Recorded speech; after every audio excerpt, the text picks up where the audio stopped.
Hi everyone, I'm Katie, facialist and founder of Relax, a skin studio in London, and welcome to my YouTube channel. So if you would like to get weekly updates on all things skin, hit the subscribe and notification button now and they will be coming to your inbox weekly. This is my Relax Explains series. So today on Relax Explains, I am going to be talking about hormones in relation to acne.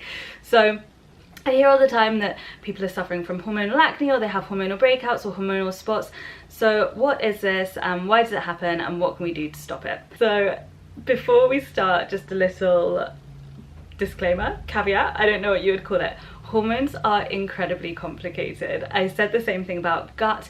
Today we're just going to be taking a bit of an overview to better understand our cycles, and I have to say that this video will resonate predominantly with women. We have much more complex hormonal fluctuations throughout the month and throughout our lives actually, so this is much more linked to women. However, hormones in men also play a big part in acne. If you think about teenage boys, when they get that first initial surge of testosterone, it makes them a lot oilier and therefore prone to breakouts. So just coming back to the beginning for a second, what are hormonal breakouts? What is hormonal acne? So hormonal acne is typically around the jaw and chin area. They say that they call it like the beard of acne. This is very common in women of all ages. It's not specific to teenagers. It can happen at any stage in your life, in your 20s, 30s, 40s, 50s, during menopause, so not reserved just for teenagers. Hormonal spots are typically known, particularly in adult acne, as more cystic spots. So a cystic spot, if you go back to the acne video that I did a couple of weeks ago, you'll learn more about this, but a cystic spot is like a nodule under the skin, so it doesn't really come to a head. However, hormonal acne can be characterized by any kinds of breakouts. So all spots start in the same way, with a pore that becomes clogged with sebum and dead skin cells and bacteria. This can turn into a white head, a black head, or if more inflammation is happening around it, if the skin is more inflamed, if your body is more inflamed, then it can become more cystic. These breakouts can kind of come and go but never really go. So if you are someone who gets a spot in the same place every single month, it probably never disappeared. The infection or the bacteria or the blockage in the pore was always there. Just the level of inflammation around it changes as our hormones fluctuate throughout the month. We have a monthly cycle, or women typically have a monthly cycle. This can look very different from woman to woman. For this explanation, I'm going to go on what textbooks would say is like standard, even though it is like not standard, so don't worry about it. If you haven't got a 28 cycle and you don't bleed for 4 days and you don't ovulate in the middle of the month, it doesn't mean that there's anything wrong with you. It's just we're going off like what is textbook today. So the first half of our cycle is estrogen dominant. So this is from day 1 of our period up until about the middle of the month. Then in the middle of the month we ovulate, so we produce an egg, and at this point estrogen drops and progesterone rises. We're going to be thinking today about estrogen, progesterone and testosterone, so these 3 sex hormones. We have loads of hormones in our body. We have loads of things that mimic hormones, such as neurotransmitters, other kind of messengers. That's what hormones are, they're messengers in our body, they send signals. But we're going to talk today about reproductive sex hormones and one other like similar thing that can influence them. So estrogen is high at the beginning, progesterone is high at the other half, and testosterone stays pretty much the same all the way through. So one of the most common kind of hormonal culprits for acne is testosterone. So we call this an androgen. It is more typically a hormone associated with men. Men have more testosterone than women. That is why they look the way they do and they sound the way they do. But women also have testosterone. So testosterone is a very important hormone for us because it gives us sex drive. So obviously the only reason that we're put on this planet is to procreate. And if we didn't have sex drive, we wouldn't want to have sex and make babies. So when the the ratio of estrogen to testosterone is much higher, so estrogen is high and testosterone is level, we're probably a little bit less inflammatory, we're producing less oil in our skin, and things are looking good. Like the first half of the month, maybe everything's fine, you're feeling good, you're not bloated, you're not like spotty, you're not a bit sweaty, you're not a bit oily, everything's okay.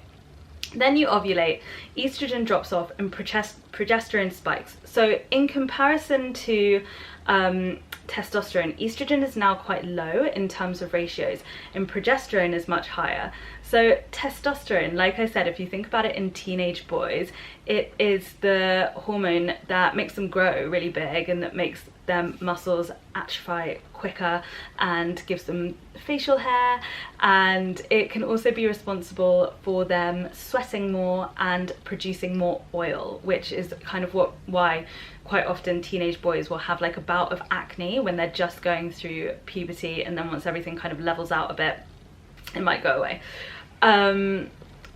Yeah, so this is what happens for us when our testosterone levels are higher in comparison to estrogen. So in the second half of the month after ovulation, we are much sweatier, we are oilier, and we are more prone to inflammation. We also have cravings for things more, so like sugars and carbohydrates. During this time, we're also more sensitive to insulin, so if we do have sugary treats, or if we have like refined carbohydrates, which is sugar and starches, at this point we won't be able to like metabolize them as well as we would, and they will create more of an inflammatory response within the body.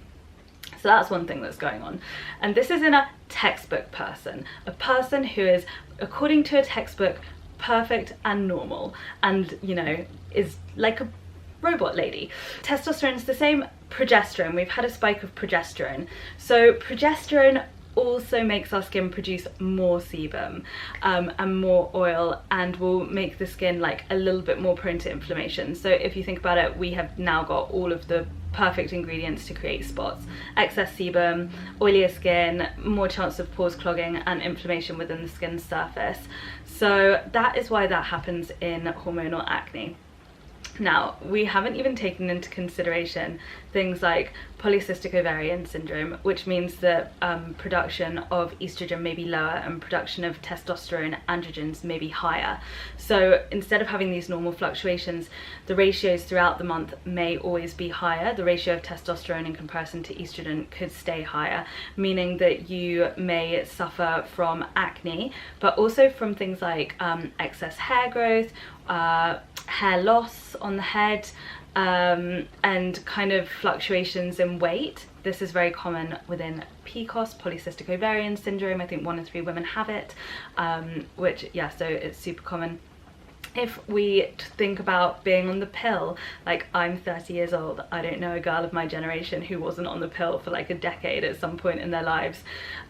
This contains synthetic hormones such as estrogens. We call them xenoestrogens because they're fake.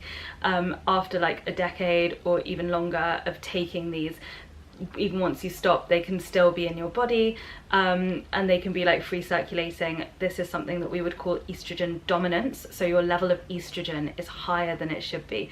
So this can also lead to acne. It can also lead to some of the other signs and symptoms are being very emotional around your period, so quite bad emotional PMS, like teary, bloating, and again fluctuations in weight, so quite easy weight gain. You can also have elevated levels of progesterone if you've been taking the progesterone only pill. That can also play a part, and if you have elevated levels of progesterone going forward, this has actually been linked to things like miscarriages, as well as acne, due to the fact that it makes skin produce more sebum. So all of this sounds like quite scary, and I appreciate that. It sounds like you know, we're all a bit doomed. We are definitely not doomed. The body is very, very clever, and there are lots of ways. Hormones are very delicate. They work in synergy with each other. They don't work in isolation. To think that we can control them by making micro changes to the diet, by taking one supplement, by taking like one whatever smoothie every morning, or like once a week, is probably not going to have a massive impact, but there are definitely lifestyle nutritional changes and supplements that can help massively with any of these things. So if you are seeing any of these symptoms, such as well as acne, such as like excess hair growth on the face, irregular periods, painful periods, really bad PMS, really bad bloating at any time of the month, or mood swings in general, brain fog is another symptom, anything that you think like, oh, I have acne and I also have some of these symptoms, so perhaps something's going on with my hormones, I would always recommend seeing a professional, going and seeing a nutritionist or going to your GP, though sadly with the GPs they don't have as much in their remit as would be good, so quite often they just recommend you go on the pill, which if you don't want to do that, then you can feel like it's a little bit like a losing battle. I have been there, so I definitely know how that feels. But yeah, through nutritional therapy and supplements you can definitely do a lot. So I'm just going to give you a few examples here, but like I said, micro changes won't be enough if you have some serious problems going on. For things like estrogen dominance, if you've been on the pill for a really long time, you want to be looking to include lots of cruciferous vegetables into your diet. So these are dark green leafy veg, and the reason is that they have a compound in them that binds to free circulating estrogen so that they can be properly excreted. There is a supplement that is really good for this as well. It has the same compound. It's called DIM, D-I-M.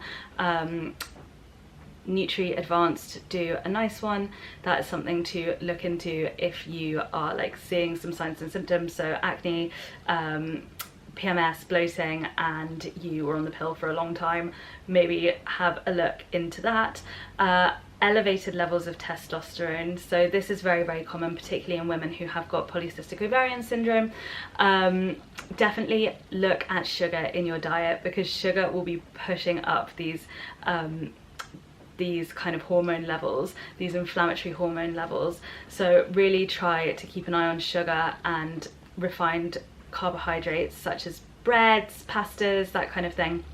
Again, like all fine in moderation, but if you're having a toast, a sandwich, and then like beans on toast for dinner, maybe look at trying to get some more variety in there.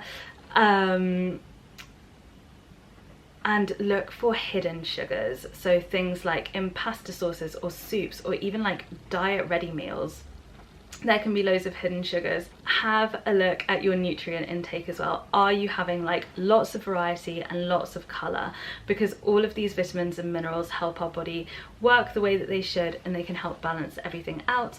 There are some good supplements for helping to suppress elevated levels of testosterone. One of the most common ones, and if you Google it will probably come up, is Agnus castus, or it's also called Vitex. With anyone who's thinking about taking any supplements, I would really recommend checking out my supplements highlight on my Instagram. The reason is that people often don't see the desired results because they're not taking them in the right way. So you need to be taking them like for a controlled amount of time. Your compliance needs to be good, and also you need to be taking a good quality supplement. Taking something that costs £2 from Holland & Barrett's, you're not going to see good results from it because it's predominantly synthetic. Well, it's completely synthetic, and it's full of like binders, fillers, excipients, non-active ingredients. So the level of bioavailability from the mineral or the vitamin that you're trying to take will be very low. Like, you might as well just take nothing because you're not going to be absorbing anything from it. So you need to be taking a good quality supplement. Look at brands like Terra Nova, who I love and I work with, Viridian, Solgar do some nice ones, Nutri Advanced, Pure Encapsulations are amazing, Wild Nutrition is great. Have a look on the Natural Dispensary, they have a really good variety. When in doubt, just ask a professional. Like, you will save a fortune just doing it right the first time round, rather than like trial and error, buying loads of crap that just sits on your shelves for the rest of your life and then you still have the problem. Again, I've been there.